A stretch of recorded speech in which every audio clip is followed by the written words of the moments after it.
On the title of your first book, there was some kind of a timeline. You quoted Tony, I hope you die soon. That's a process in time. It seems so. Yeah. And you, probably at that time, you hoped to die soon too. Yeah. And after having died, what is left then? I mean, I hope to die soon too. Yeah.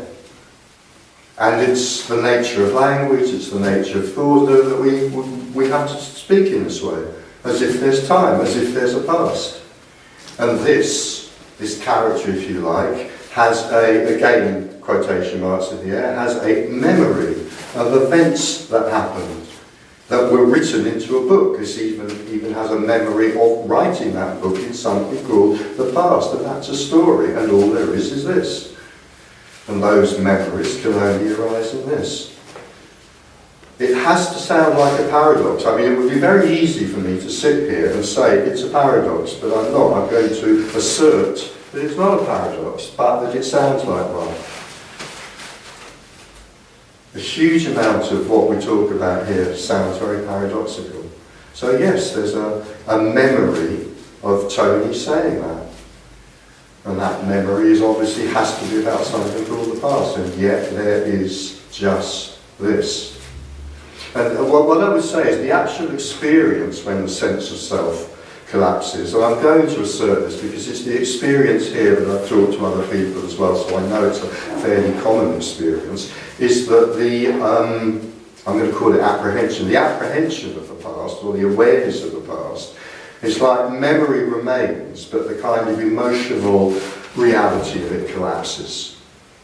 So in other words, I'm not talking about dimension, I'm not talking about dementia here. Memory remains. Yeah? So it's not like the autobiographical material disappears, as it might do with dementia, but it has no substance to it anymore.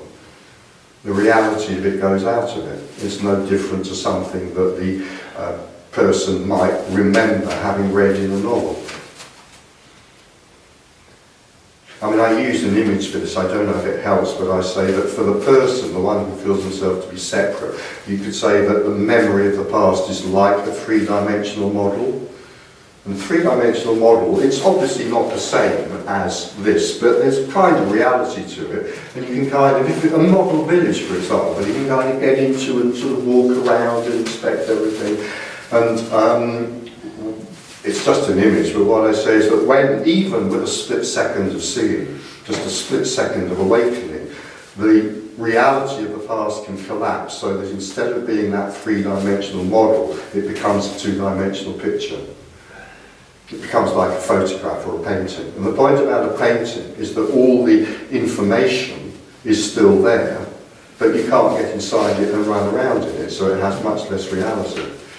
It's only a metaphor, but for me it expresses something. But all I can say is, yes, of course, as a character, I can't sit here and deny my biographical past that I, again in inverted commas, know happened. I'm a certain age, you know. I have a history in inverted commas. I can't deny that. And yet the reality of that simply collapses. It just collapses. And then there's just this.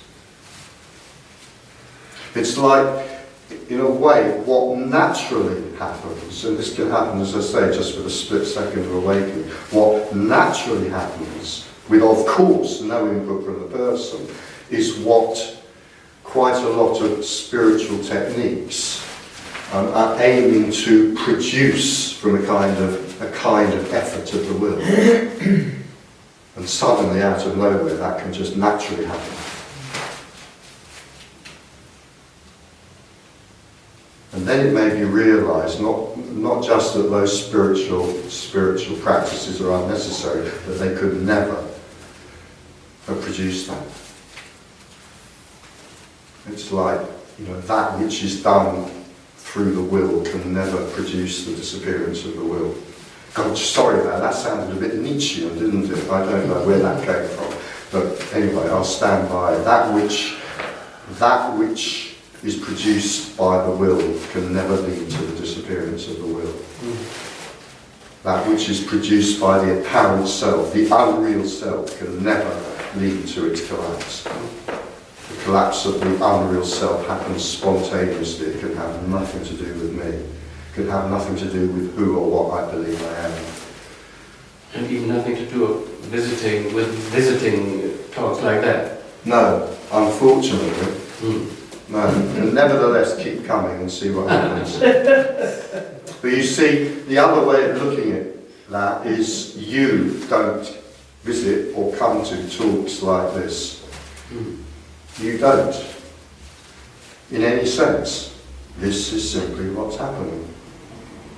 There may be a feeling there that, oh, I made a decision to come here and These are just yet more thoughts. There's no one there who came here. If you go to see other people that talk about this, the same thing. So in a way, that metaphor from Ramana Maharshi, your head is in the tiger's mouth, I like it very much. It seems to express something very, very much about the power of this, but of course it's also complete nonsense as well. No tiger dragged you here. You're not here. You didn't come here through either an effort of your will or an effort of the tiger's will. But it's still a nice metaphor.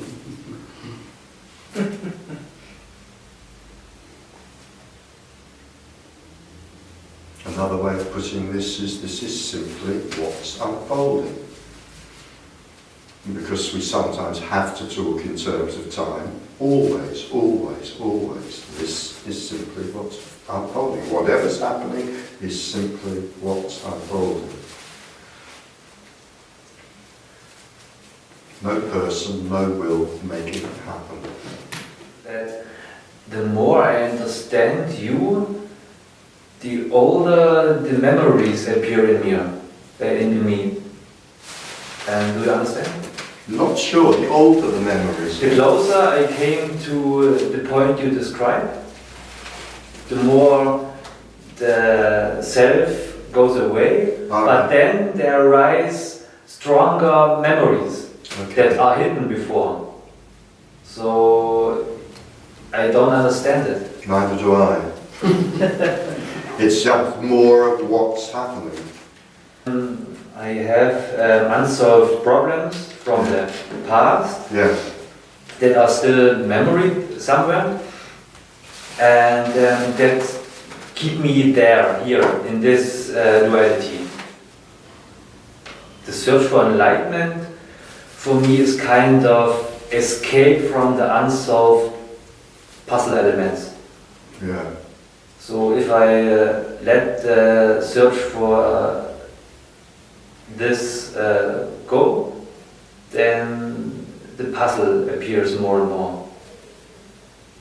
I think the feeling that, I'll put it into my terms, the feeling that, for example, I've got psychological stuff, let's call it, in here that I need to clear out of the way in order to find something, whatever we call it, liberation, awakening, oneness, enlightenment, whatever we may call it. The feeling that I have psychological stuff in here that I need to clear out of the way in some way. It's a very, very common story, and it leads then to innumerable paths.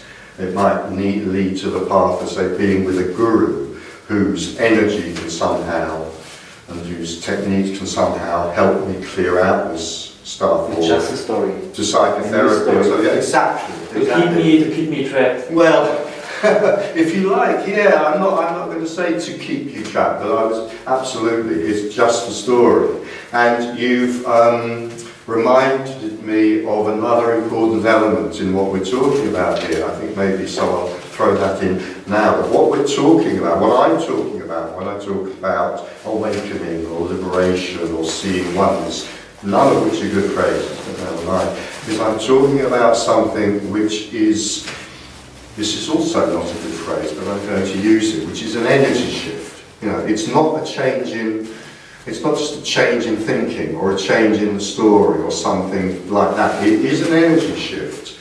And quite often what can happen in that energy shift is that a lot of what I think of as my psychological baggage can just suddenly be released. It can suddenly disappear. Sometimes this happens, yes, Yeah. but often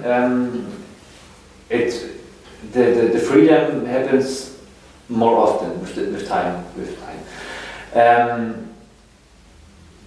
It's just curious. In the moment I understand it, my question disappears.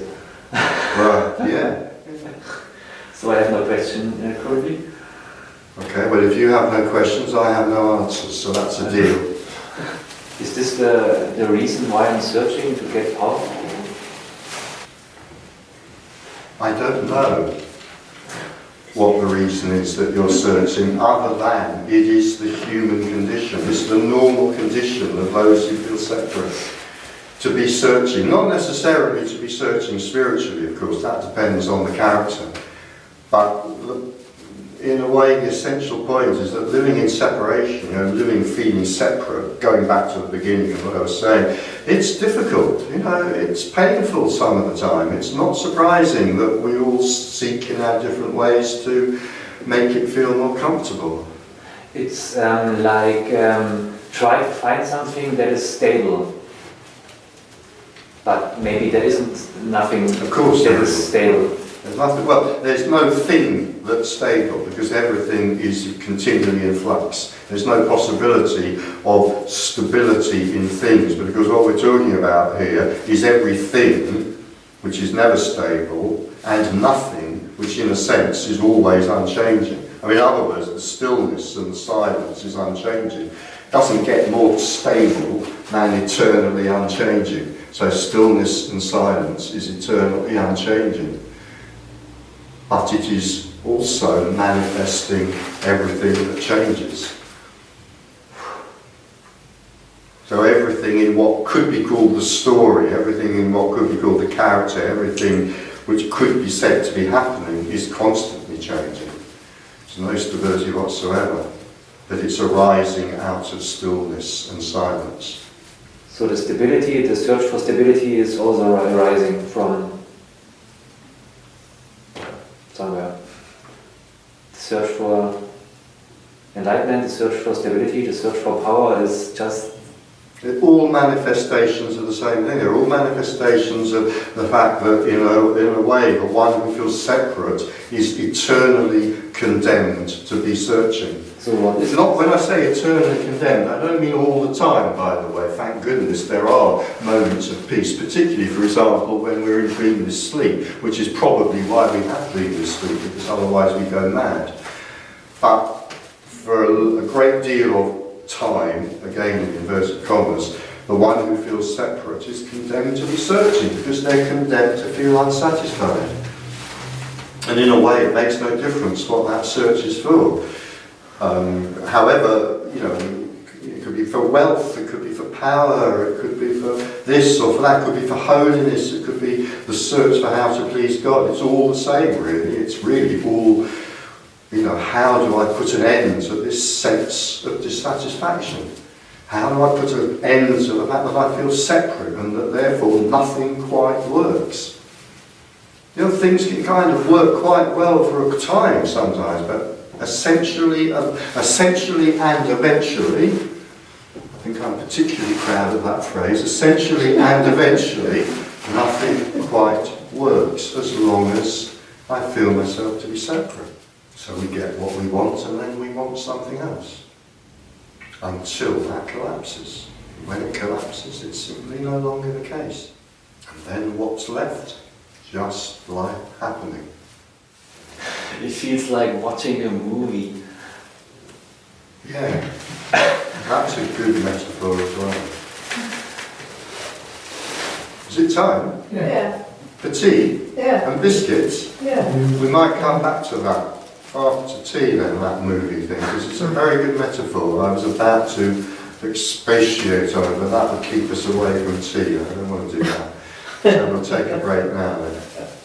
But it's not coming from the mind, it's a sensation. It's not there, it's like experiencing it. Yeah, well there is a palpable, I I mean, I'll just take the risk of saying is, having gone out on a limb and saying, yeah, there's only silence and stillness from which everything arises. So the search for silence and stillness in a monastery halfway up a mountain is kind of absurd, because there's just as much silence and stillness in the Hauptbahnhof, the Berlin Hauptbahnhof on mountain, just as much. Nevertheless, in the experience, you know, it can be felt more in some places than others sometimes. And yeah, there is an absolutely palpable silence and stillness in this. I've got to use time and place words, so I'm going to say right here, right now.